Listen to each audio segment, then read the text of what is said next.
Okay, perfect.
All right, I think we're going to get started here. So hi everyone, I'm Julian Mendes. I'm an associate professor of psychology here at Westminster College in Salt Lake City, Utah. I'm also one of the co-directors of the Legacy program here at the college. The Legacy program, for those of you who don't know, it's a program designed to optimize the success of students who are the first in their family to go to college. So we are here today as one of the few events going on at the college this week, just to celebrate National First Generation Day.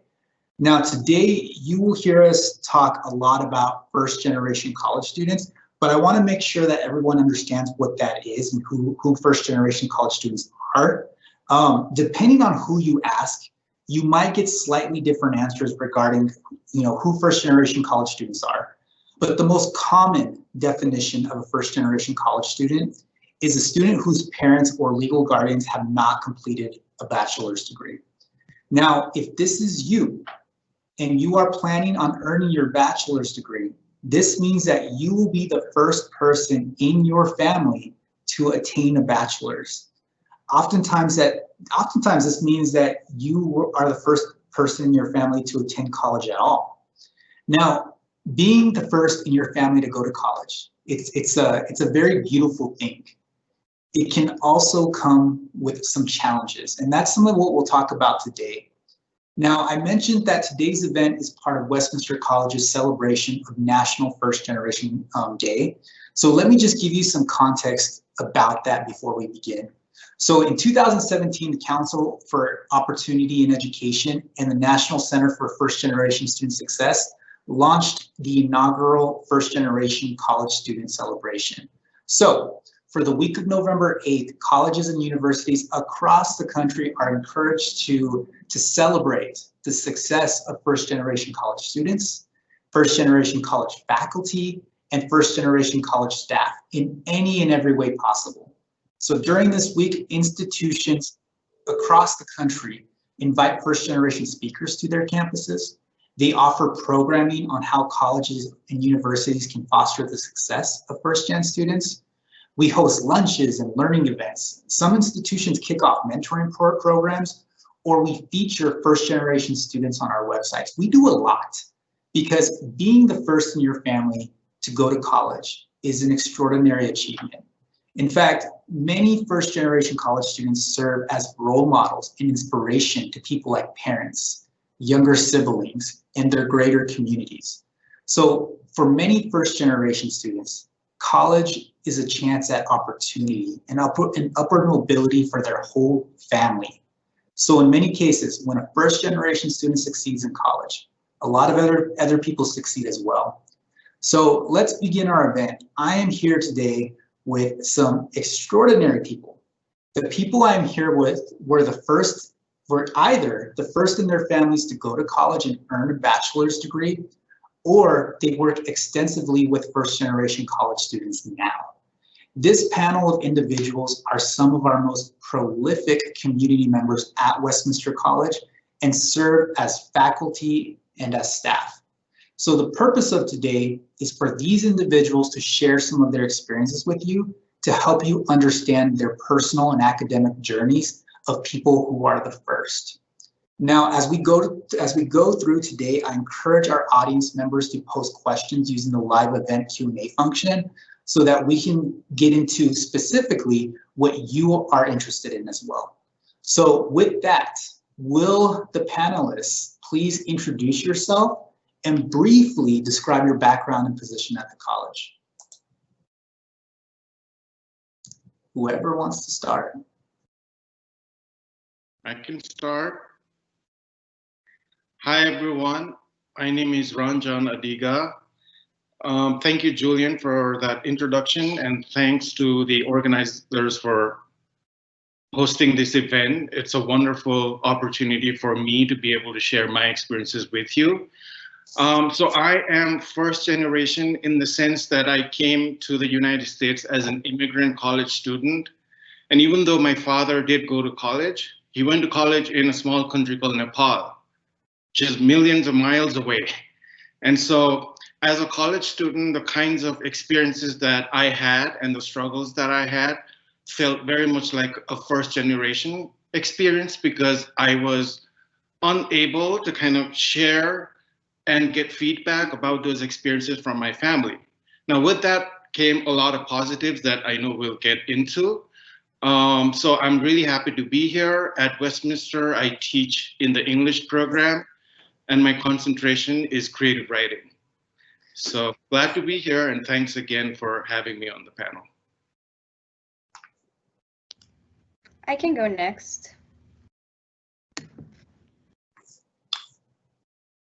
Hello, everybody. My name is Valentina Rojas. I use the she series pronouns. Julian and Carrie and Ayla, thank you so much for hosting this panel. As a first generation student, not only for my bachelor's, but for grad school as well, it's very important that we are able to share experiences. So I am an assistant director of admissions here at Westminster College. I work with mostly first year students. I was born and raised in Bogota, Colombia, and I moved to the States when I was 15 years old. My dad was a college dropout in Colombia. My mom did not go to school, and I'm an only child. So when we moved here, the main reason was for me to get better opportunities that I would have in Colombia. So I am the first one in my family to go to college, and I am the first one also achieving beyond a bachelor's degree. I'm almost done with my grad degree here at Westminster College as well. So I'm very excited to share my experiences with all of you and also give you, some tips and support that it is really wonderful to be a first generation student.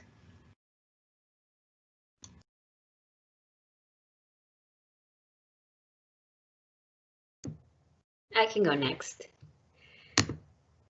Hi, everybody. My name is Erica Torres. I am Mexicana from California, also a first generation student.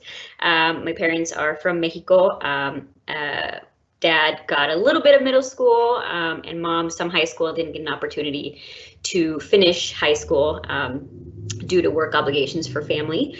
I currently serve as the Student Affairs Coordinator here at Westminster College, and thank you, Julian and Carrie, for putting this together. I'm really excited to share my experiences along with the other panelists here today. So I'm looking forward to your questions and looking forward to chatting with you all a little bit more.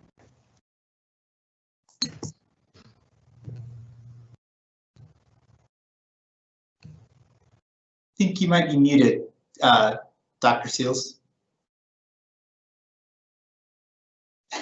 How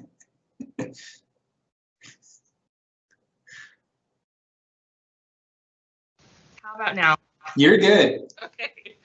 Technical difficulty.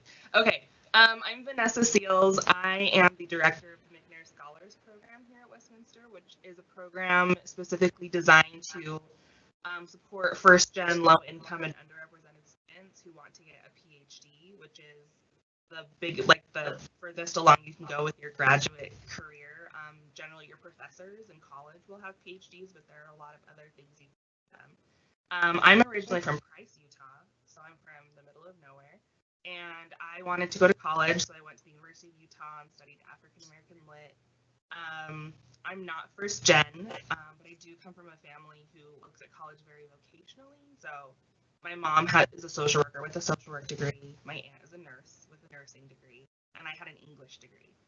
So I discovered the McNair program. I was able to learn what graduate school was. I went to Stanford. I just finished my PhD in English, and I decided that I wanted to continue working with diversity in higher education, so low income, first gen, underrepresented students, and that's why I came back to Westminster and McNair.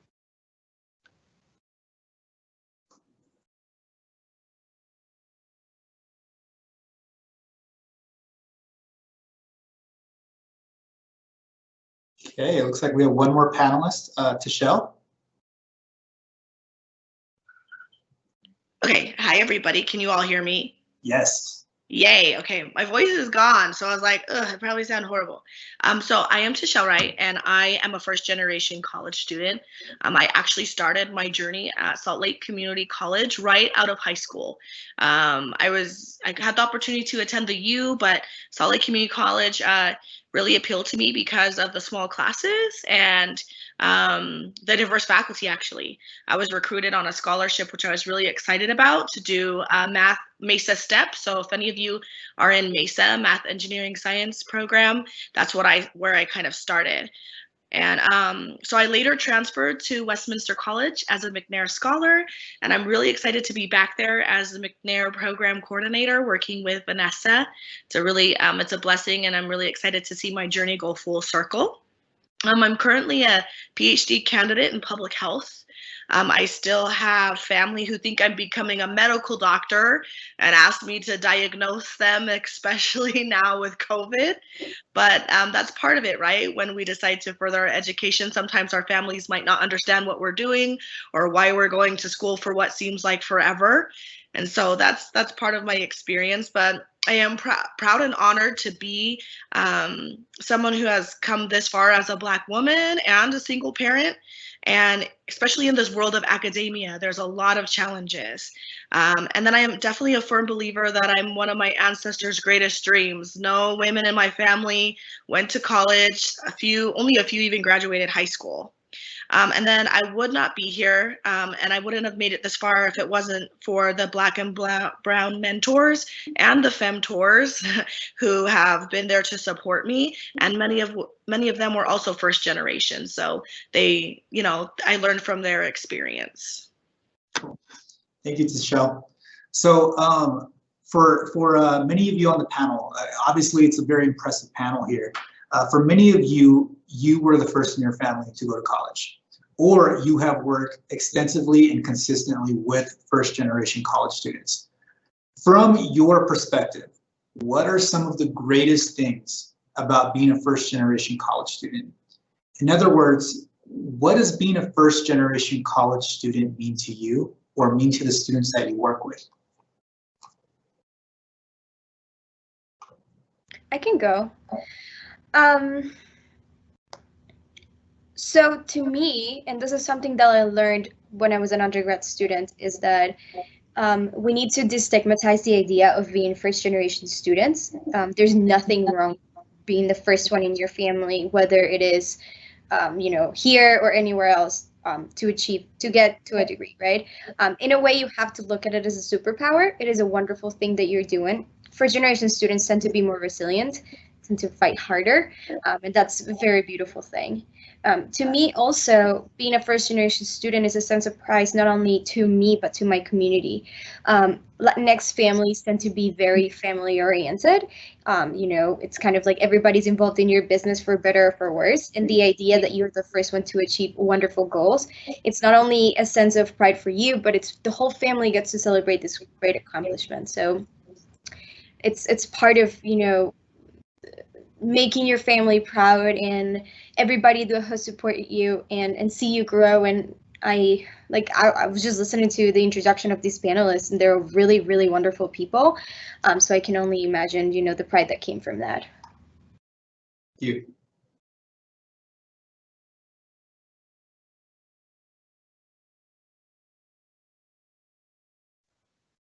I can go next. I use the he series pronoun, by the way.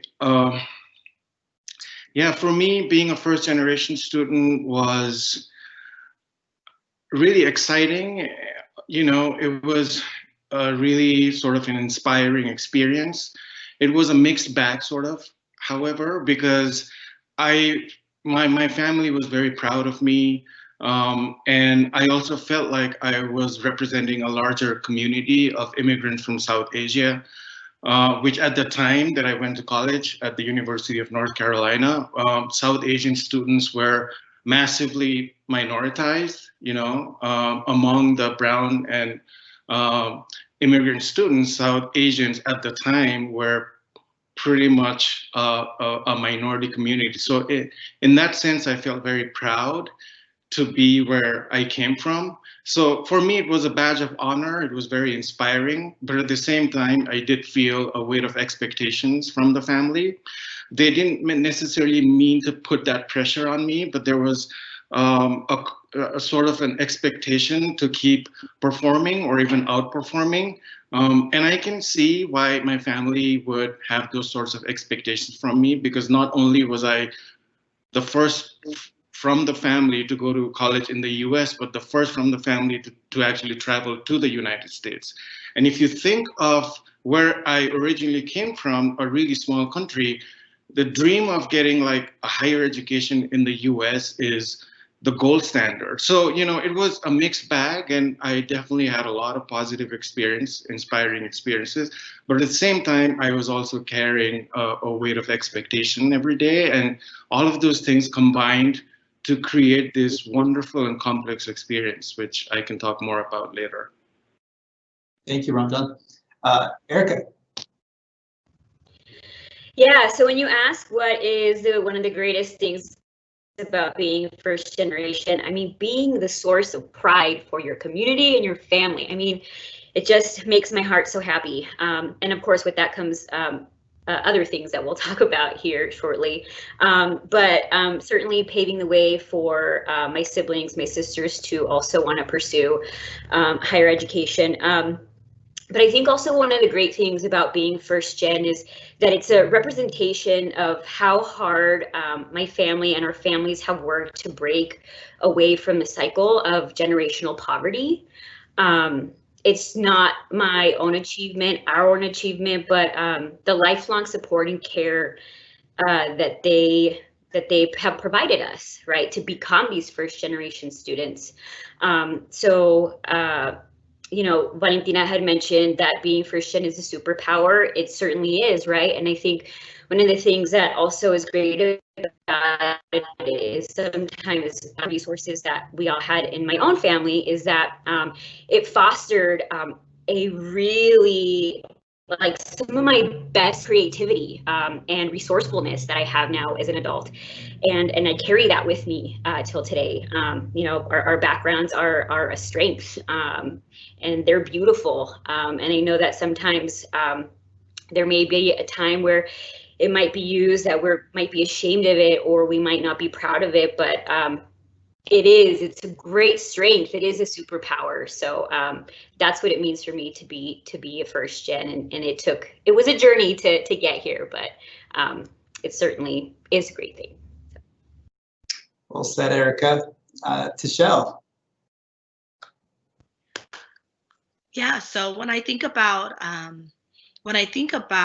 some of the great things about being first generation, or being the first in their family to attend college, it's really something I really like is that it really challenges people's beliefs about what you can and cannot do. I know that I identify as Black, but I'm biracial. So I have one half of my family who didn't think we'd aspire to much because we were Black, right?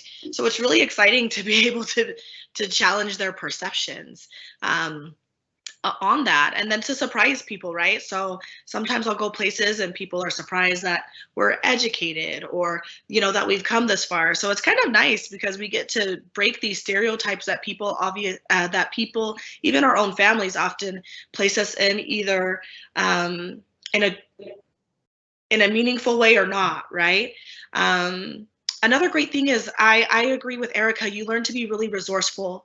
So when I was in college, like I say this and I mean this, like applying for scholarships was like something I did all the time. I was always applying, even if I was like, oh, they probably won't select me, I'd apply anyway, and was able to not only fund my education, but to avoid taking out loans because of doing that. And if it wasn't for, you know, people who had first showed me how I took a scholarship workshop at SLIC, and from there I'd apply for anything and everything. So being resourceful is something you really gain.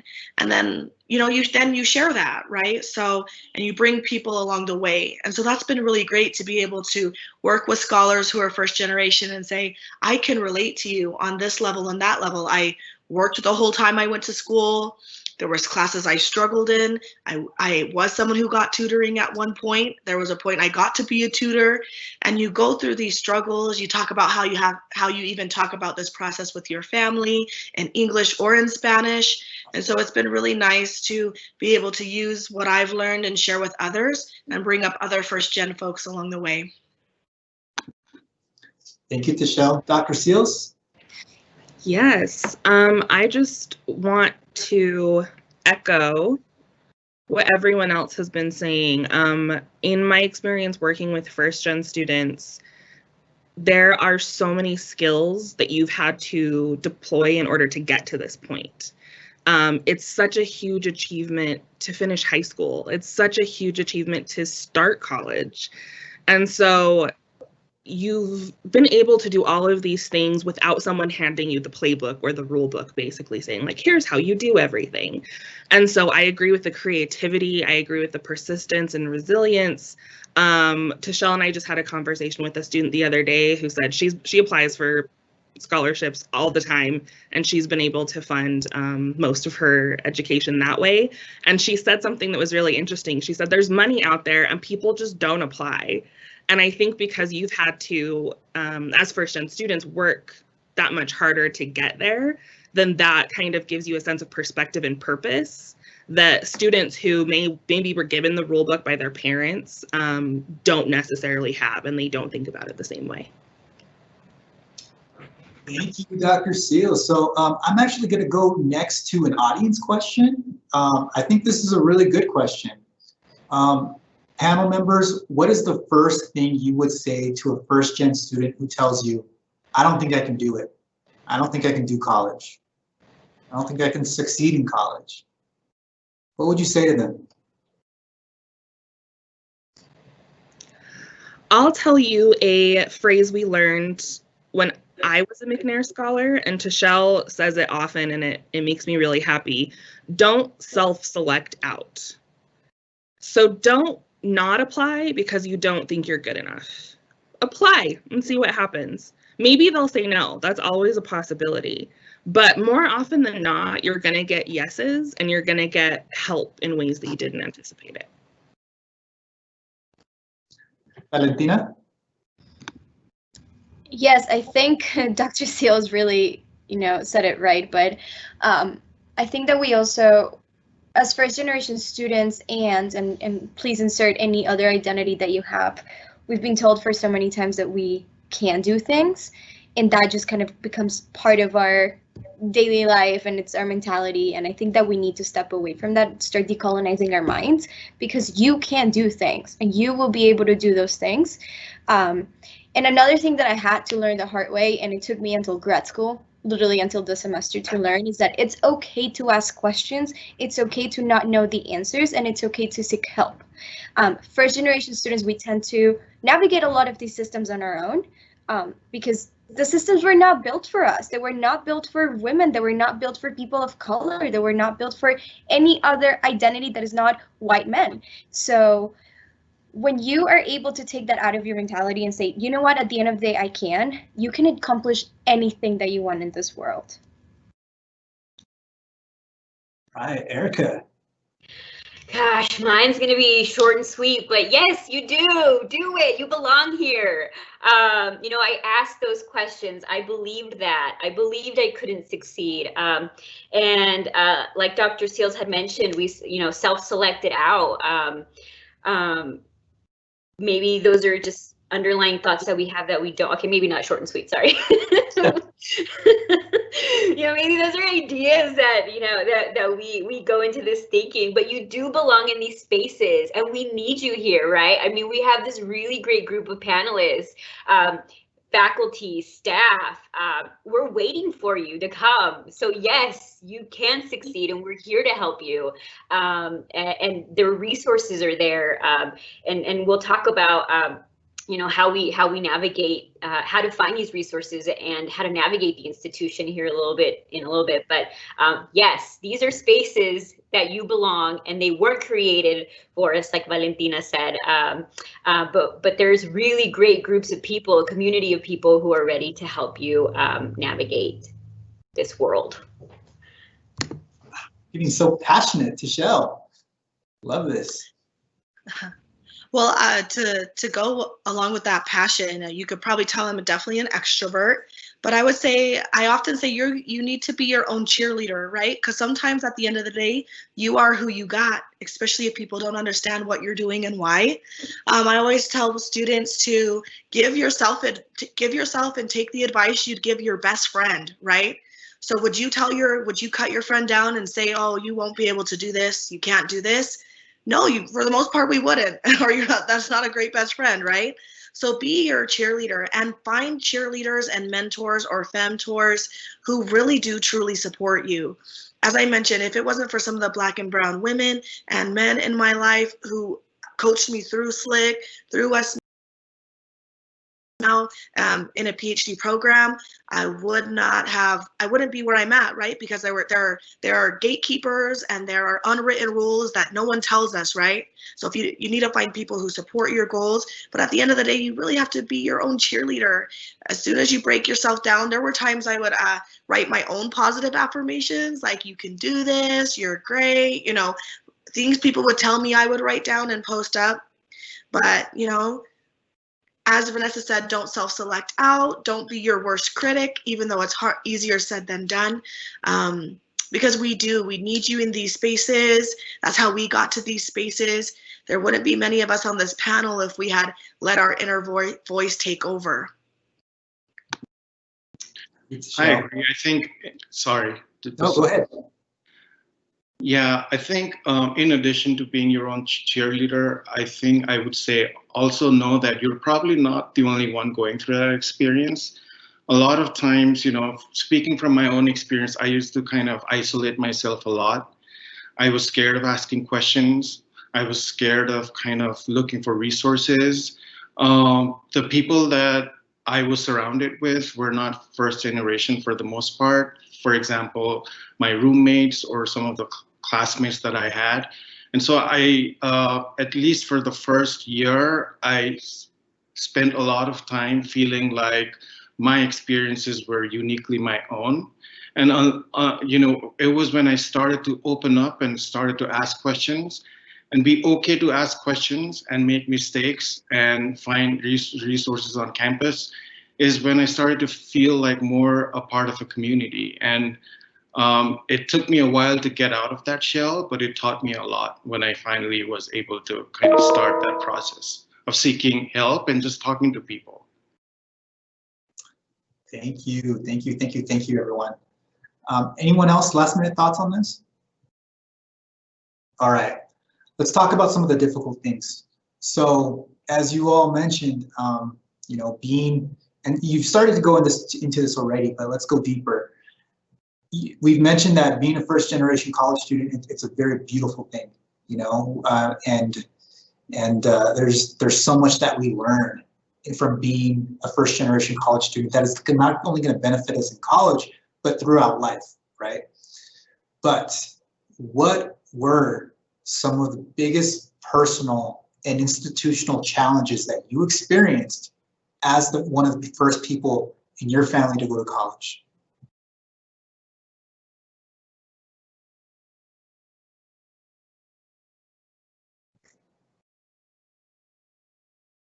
I can go first, Julian. So I think one of some of the personal challenges for me was, again, starting off with doubting my own skills and accomplishments. that imposter syndrome, whether, you know, I'm here now, do I belong here? I think one of the first things that also comes to mind is when I first arrived here, my parents dropped me off. They didn't like the state of Utah. They were supposed to stay here for 3 days. They stayed here for 2 hours, long enough to unload the car and say, see you later. You know, after a week of being at the University of Utah, I called my mom and I told her to come pick me up because nobody looked like me. And that was really hard. That was really hard for me. And, you know, my mom being the, you know, wise amma that she is, she's like, Mija, you wanted to stay out of state, you go out of, you know, you go out of state, you stay out of state. And so I had to basically just say, okay. And so it was a struggle. But finding, I think, a community of people really helped. And then just also not really knowing how to balance work, schoolwork, friends, romantic relationships, finances, credit cards. Those are conversations that I didn't get to have with my family, again, because they didn't go through this. So learning how to balance that, and the failures of some of those situations was also a personal sort of a personal difficulty. And I think the other part too was, speaking of family, was also, you know, in Mexico, going to a university, you know, people who go to university have money, right? So first time I wanted to bring friends home, they were like, no, mija, like they're gonna see our house, we're poor, like what, you know, we don't have anything to offer. So I think that was also a really hard struggle. It's just like trying to navigate like my family relationships, and knowing that these are also spaces where they belonged. You know, yeah. Great. So my experience was sort of similar to Erica's. I also went out of state. I grew up in Miami and I went to school in Vermont, which was a PWI, predominantly white institution, in the second whitest state in the nation. And if it hasn't been clear yet, I'm not white. And walking around campus, kind of like us non-white students were clustered together. They put us together in programming because, you know, they're gonna get along. And as I mentioned earlier, the systems were not built for us. In fact, colleges and universities expect that we adapt to the systems and not vice versa. I'm fiercely independent, and I was sort of able to navigate and find the resources that I needed, but I never had established support group at my institution that was there to fully support me. Also, when I was navigating the college system, my parents didn't know anything about what FAFSA was or how to fill it out. I had to fill it out on my own and try to ask them about like their tax information. And as an 18-year-old, like trying to figure out FAFSA, it was completely insane. And second thing, like how to manage your own money. Like I went to college with a lot of wealthy people whose parents would just put money in their bank account just for no reason. I had to work through college, and when a friend would be like, let's go out to dinner, I would have to come up with excuses because I couldn't afford it. I mean, I was like, no, I think I have to stay in. I'll go to the cafeteria. And that was a struggle in itself. I think that it allowed me to grow up a lot as an individual, being in a space that I was completely out of my comfort zone and with people that I wasn't comfortable with. But I wish that I had more guidance, you know, from the institution itself to be able to navigate those systems much better. Thank you, Val. Michelle? Yeah, so thinking about personal and institutional challenges, I think similar to what both Erica and Valentina have shared, is you really have to be resourceful and be an advocate for yourself more than a lot of other students who might already have access to those resources, whether it's monetary or information. Like information is a resource that I did not have. So I would have to find out that information, and I had to be willing to ask questions, even if they were uncomfortable. If I was struggling, I'd have to, you know, advocate for myself more, and look for resources that were very low cost or free, where, you know, I had peers who could pay the expensive tutors, who could go on the expensive trips during the midterms and the summers, et cetera. And you're left out, but I felt left out a lot and alone a lot, but at the same time, I was able to advocate myself and not put myself in debt only because like I had to learn these things on my own. I also, on a personal level, you have to, it was difficult setting boundaries with family members. So when you were studying or you couldn't be there to, I'm the oldest, so I felt like I was always the one putting out the fires in my family.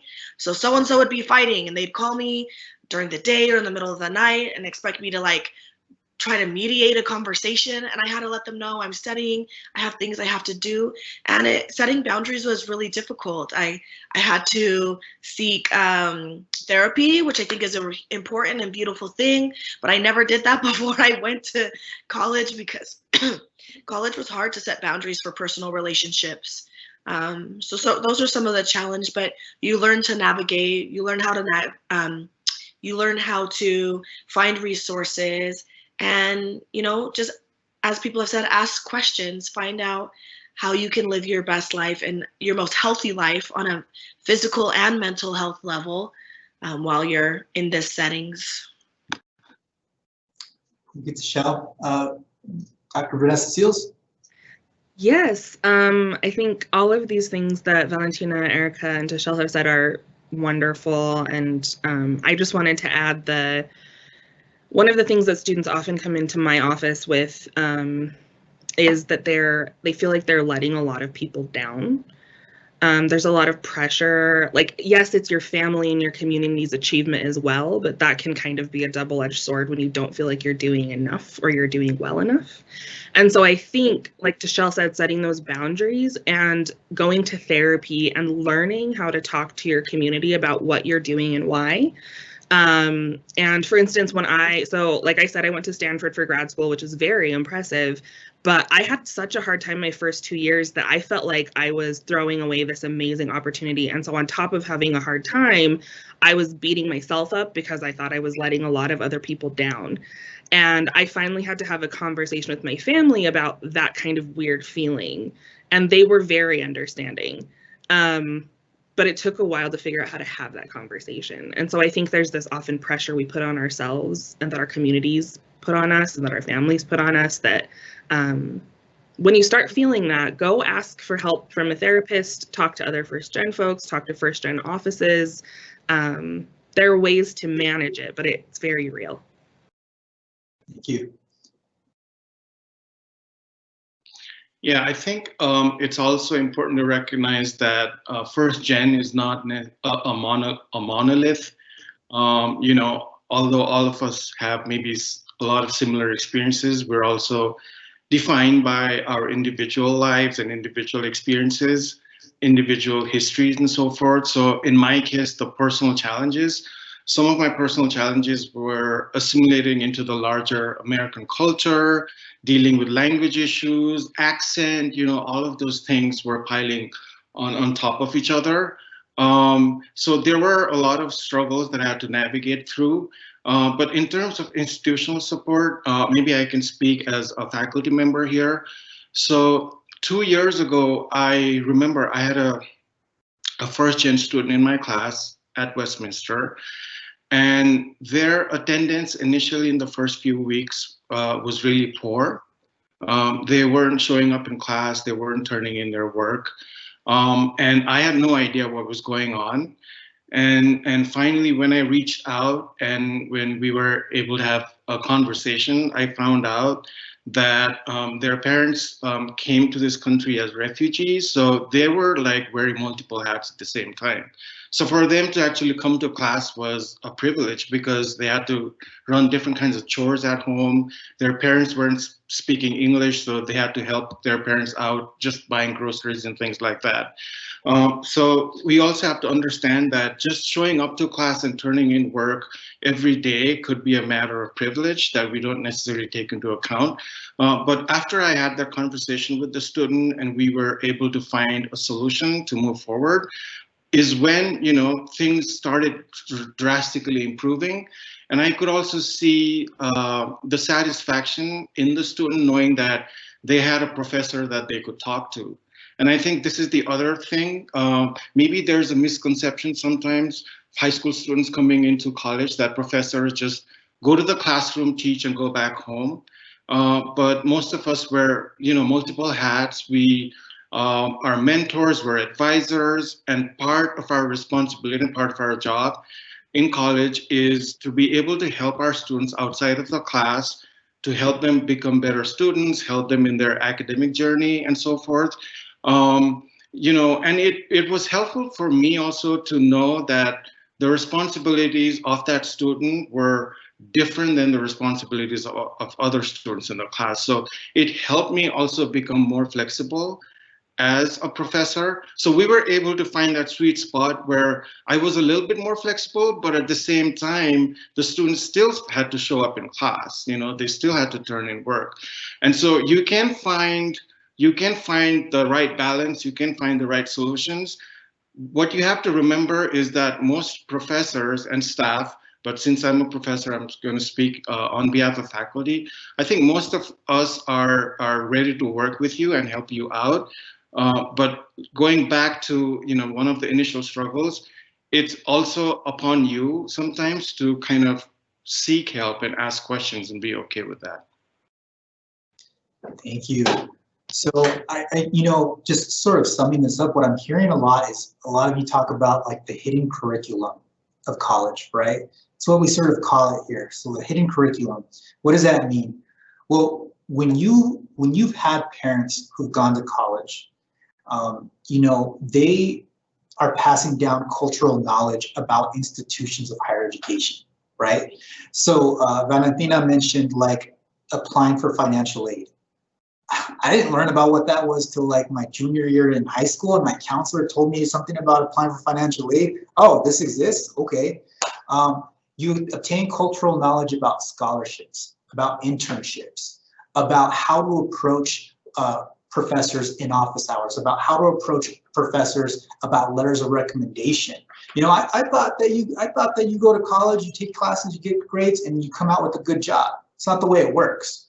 There's a lot of other hidden things about college that we don't know about, that for people whose parents have gone to college, they're passing on that knowledge, right? But for first-gen students, we're having to learn that knowledge ourselves, right?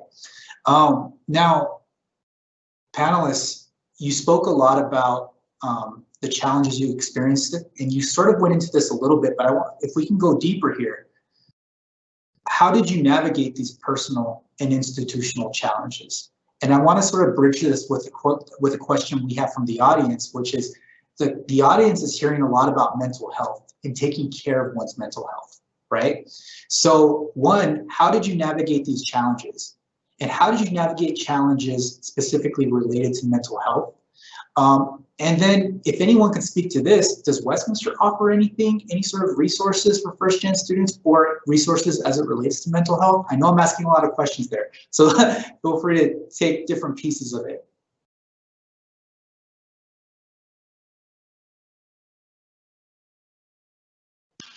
I can start this time.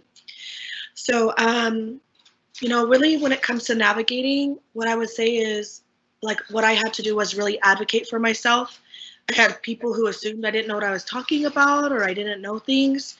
And so if you really, like, for example, I'll even just say, like, someone on my dissertation committee, who may or may not be my main advisor, didn't support some of the fellowships I wanted to apply to. And I had to advocate for myself and really say, I am capable, I can do this. And now she like brags about it, right? And if it wasn't for me being willing to advocate for myself, I wouldn't have had that funding and I wouldn't have had that opportunity. And so I've really realized that's something I've had to do, and I've used that opportunity to really advocate for others, right? Because similar situations, you have people, usually those who identify as Black, Brown, other, they often get left out of these conversations. And so it's really making sure that you include yourself, even if you feel left out. Fear of missing out was the FOMO was so real in grad school. I felt like I was always missing out. I couldn't go to parties. I couldn't do all these different things. Similar to like what Valentina said, I had to make up excuses for not being able to do things. But being able to advocate yourself is crucial. And then when it comes to mental health, you really have to, for me, journaling was helpful. And for me, checking in with someone, whether it was a family member or a therapist, often in graduate school and even in undergrad programs, there are some sort of mental health programs available for students, either free or at a low rate. So for example, as an undergrad, I used the health center, the wellness center at Westminster College. I'm not sure what it's called now, but I went there for therapy because it was free or low cost. It's really crucial to put yourself first, especially when you're dedicating all this time to studying. And then I had to do other things to put my mental health in check. I had to take my emails off my phones for a little while. I had to stay off social media because I was seeing people have all these achievements. They're getting married, they're buying houses, they're making big money, and I'm still in school. So there were times where I took, social media breaks. So there's things you can do to really help yourself in some of these situations. So I'll end with that. Very cool. Thanks, Julian. Yeah. Thanks, Michelle. Yeah, I'm gonna reiterate a couple of things you add on to a couple of things that you said. I mean, advocating for yourself is definitely a big one. And you probably might ask yourself, like, well, how do you do that? I might be shy. I might not know where. But I think as soon as, coming from experience and after a couple of failed classes, to be honest, which happens, it happens. As soon as you step foot on that campus, seek out your faculty. I was definitely one of those students, like John had mentioned, that we just think the professors, they go teach a class, get their paycheck, get out. But no, they have their office hours. Seek out your faculty, seek out your people on the campus, your community, your support team. I think that was when I found my mentor, which happened to be my mathematics professor. They also gave me those secret tools to help me navigate the campus. And at the U is a very large campus. Westminster is a little smaller, so there's a really great opportunity to be able to connect. I guess I'm doing a plug there for Westminster. But finding that mentor was really great, and I think going back to a personal challenge, I ended up losing my mentor, who helped me a great bit. But I luckily at that point had, found other students who I borrowed their mentor, to get some of this knowledge, to help me continue and eventually finish my degree. So as soon as you can step on that college, try to seek it out, talk to your faculty, talk to the folks that are leading programs like this, that you might have, you may want to seek out Westminster at a later time, and seek out Julian and Carrie to help you through that process. In terms of mental health, I think I was lucky to find this mentor who also helped me get to the wellness center, to the counseling center at the U, to help. And it was very taboo.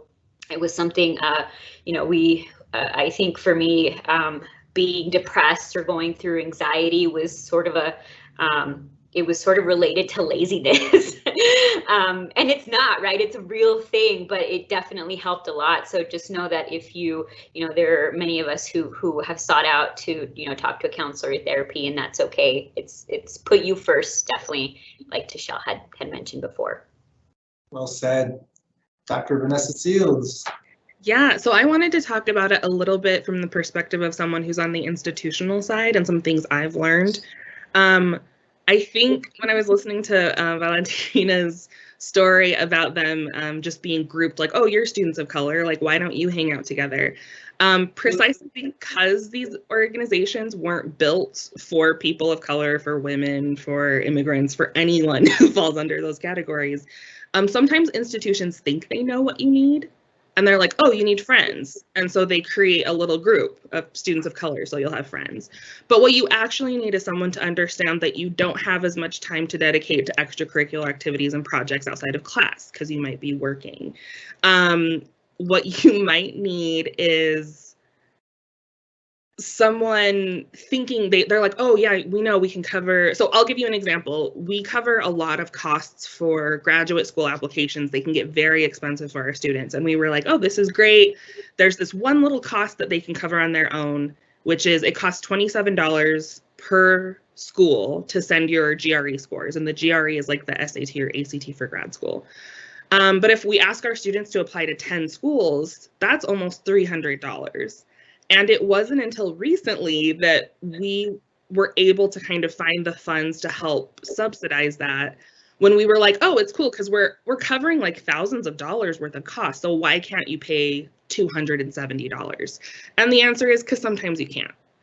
And so I think part of the mental health, part of advocating for yourself, is letting people know what you actually need. There are a lot of really good-hearted, well-meaning people out there who want to help, but they think you need something other than you actually do. Or maybe it's that you need someone to understand that you don't have reliable transportation, and can they record the beginning of a lecture for you? You know, there are a lot of little things like that that can add up. And like Ron John said, talking to his student about what was actually happening. So when you can find those people you trust, which I know trust can be a huge thing, sharing what you actually need, I think can help you get some of the things you actually need. Well said. Valentina. I think, Yeah, so again, sorry. you're okay. You're fine. Sorry, I lost my train of thought. Okay, yeah, mentors, to me, that was a big part of getting through. And in my case, it was very interesting. I was, and then this kind of will I'll give you a sense of how I ended up in the position that I'm in right now. But my work study was in the Office of Admissions in my undergrad. And one of the counselors, even though he was not first gen, he was not minority or anything, he became kind of that mentor to me because he knew how to navigate the college back and forth. My favorite story that I have about my undergrad is that I became a citizen my first year at the college, and I had to do all of the paperwork and all the meetings and, you know, the interview and the exam. I had to do that in Vermont. And I didn't get a car until after I graduated college. So this person, he would drive me 2 hours away to the closest immigration office and just sit outside while I was taking my exam. When I finally passed the exam and became a citizen, the office kind of threw me like a little party. And even though that they kind of became my family away from home, me being really far away from where my parents were, those mentors to me were super important. And then my junior year, I had a professor of political science who he's Latino, he's first gen, he also grew up in Miami, and just seeing somebody that I could sort of relate to, that to me was a game changer. He was only at the college for a year. He got an incredible job at Virginia Tech, but he just really made my experience, especially at such a crucial time in your college career, junior year, when you're starting to figure out what you want to do after college, he just really became that crucial part of my experience.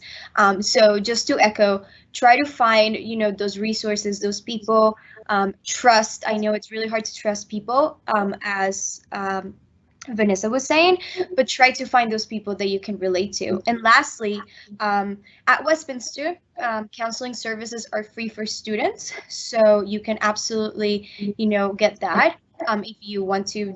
You don't need to spend your own money to get those resources. And I'm just going to plug the Legacy program, which is an incredible, incredible program that will give you mentors, and it will give you all, you know, it will help you and give you these tools. And it's really cool because it doesn't take your deficits and try to, you know, fill in the gaps, but it will take all the knowledge that you're already bringing into the college and kind of like push you to succeed with what you already have. And of course, in McNair, yes, if you want to go to grad school, that's always an opportunity. Dr. Seals, Tashelle, those are wonderful resources that you'll have. I think Westminster students are really lucky. First-gen students at Westminster are really lucky to have the Legacy program because they're immediately coming into a community that they can bond with. From what I remember, when I went to college, first gen wasn't even a thing. I don't recall having these kinds of conversations. I mean, there are other identities that people talked about, like people of color, you know, immigrant, you know, all of these different identities were things that people were self-aware about, but I don't necessarily remember, or maybe I just didn't know, that there was a community that was set up just to kind of help first-gen students. So in that sense, I think Westminster students, in a sense, already have a step up with the Legacy program. So I do want to give a shout out to that. As far as hidden curriculum, for me, my parents have been exceptionally supportive right throughout my life and career. But because of that gap in academic culture, like one example of that was I didn't know revising a paper was okay. To me, it felt like if I was revising a paper, it meant like I was recognizing my weaknesses or I was being weak. And so it took me a long time just to go to the writing center for help. You know, the Writing Center is a really good resource on campus that helps students across the board from all majors and disciplines in their papers and in their essays. But to me, it felt like going there would be an admission of shame or something. So I guess for me, not having those conversations with my family members and with my parents was one of the, I guess, the baggage of being a first year student that I brought into my college experience. Great, thank you. So you've all been hearing people talk about like the Legacy program and the McNair program. I want to mention that these programs are specifically designed to serve first generation students and those from underrepresented groups. They are unique to well, sort of unique to Westminster College, right? You won't find them at every college. Now the McNair program, it's a national program that is at many colleges and universities, but the McNair program that is designed to assist first generation students in applying for and accessing PhD programs, there's only one in the state of Utah. There's only one in the state of Utah, and that is at Westminster College. The Legacy program is unique to Westminster College. We are going to put some links to both of these programs in the Q&A. I would highly suggest that our audience check those out. But if you choose other colleges and universities, there are other programs that are similar to some of these. So do your research because these programs, they exist for you. I personally think that we do ours really well, but I'm also biased. So just keep in mind that first generation programming does exist, right? What else can I say? So we are coming up on time here. Really quick from each panelist, any advice you would give to our students who are future first generation college students? Any advice? Yeah. Ask questions. Don't be afraid to ask for help. And remember that you're a superhero. Well said.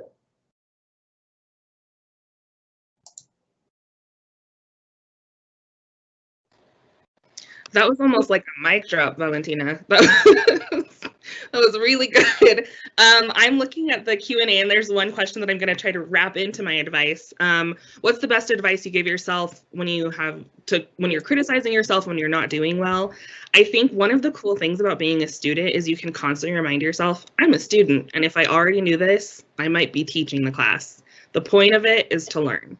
And so I think if you can put yourself in that mindset of being a learner, it feels less like failure and more like learning. Well said. And we need you all. We need change makers, right? We need people to to take over these spaces and be in these spaces so that we can create a path for the future generations so they don't feel this way. Well said. All of this, plus, again, you do belong in these spaces. We need you here. Be forgiving of yourself. It's a complicated journey, and seek out the people who will be on your support team. I also ask questions, and everything that your background, the street you lived on, the school that you went to, the people take it with you because there's a lot to learn that you can share with others. And also when you're in the position to give back, even if it's, whether it be on a panel or volunteering with a first gen program, or however it is, give back, because someone said it so beautifully. I'm here because of another first gen, the inspiration that they provided, and so I think it would be great for those of you who are considering coming to getting a higher education for those future generations, for you to be there for them as well.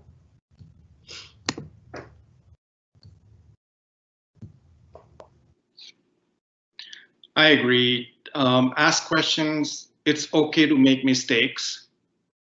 And most professors, I don't know about all professors, but most professors are not scary. And I can vouch for that. So. Cool. Thank you. Yeah. I'm also a professor. I don't think I'm scary, but maybe I am. I don't know. Who knows? I think to kind of sum it up for everybody, you belong here. You belong here, and we need you. And you know, you're going to deal with a lot. You're going to deal with a lot of challenges. You're going to deal with some imposter syndrome. But you can do this. You can do this, and we're here for you. You know, look us up. Look us up on Westminster College's website. We are here for you. We would love to talk to you more about the experiences of first-generation college students on our campus. We'd love to talk to you individually about our institution. Valentina is in admissions. I would love to talk to you about everything that Westminster has to offer. So with that being said, we're going to go ahead and end there, and we can't wait to see and hear from all of you. All right. Go ahead and end. Bye, everyone.